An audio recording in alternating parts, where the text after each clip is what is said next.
বিরিয়ানি খেতে আমরা কম বেশি সকলেই খুব ভালোবাসি। সেই বিরিয়ানি যদি বাড়িতে বানানো যায় তার স্বাদটা একটু অন্যরকম হয়।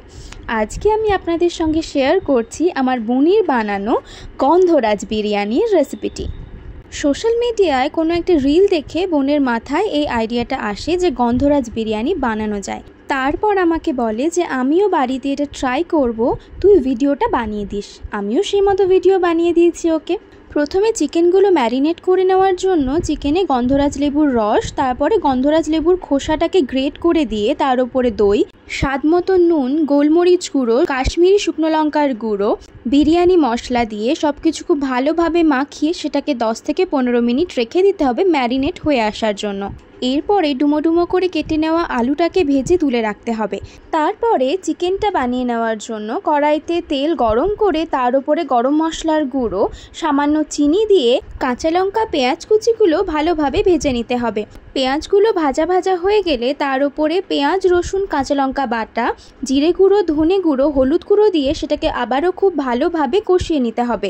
মশলাগুলো কষা হয়ে গেলে তার উপরে চিকেনের পিস, ভেজে রাখা আলু আর টমেটো কুচি দিয়ে সেগুলো খুব ভালোভাবে সব কিছু মিশিয়ে নিতে হবে।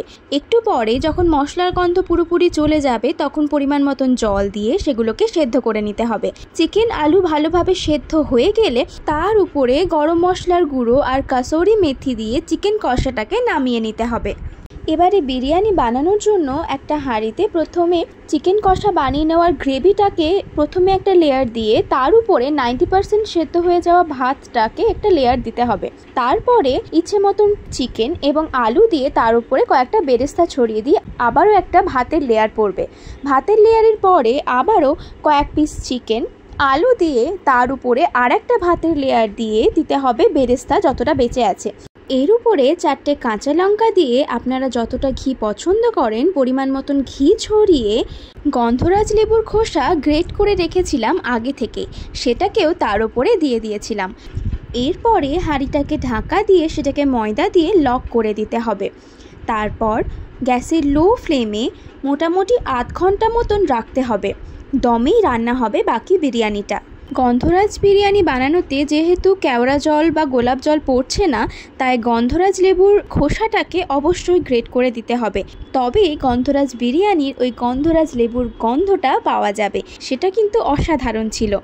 আপনাদেরকে আমি বিরিয়ানির রেসিপিটি বানিয়ে দেখাতে পারলেও গন্ধটা বোঝাতে পারবো না কতটা সুন্দর ছিল।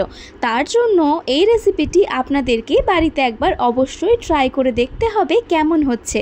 এই রেসিপিটি আমরা প্রথমবার ট্রাই করছিলাম, তাই নিজেরাও জানতাম না ভালো হবে কিনা, কিন্তু সত্যিই খুব ভালোই টেস্ট ছিল। যারা বিরিয়ানি খেতে খুব পছন্দ করেন, বাইরে সব সময় বিরিয়ানি না খেয়ে এক দুবার বাড়িতেও এইভাবে বিরিয়ানিটি ট্রাই করতে পারেন। আশা করি খুব ভালোই লাগবে। আর এই বিরিয়ানিটা বানানো একদমই কিন্তু কঠিন নয়, খুব সহজ একটি রেসিপি।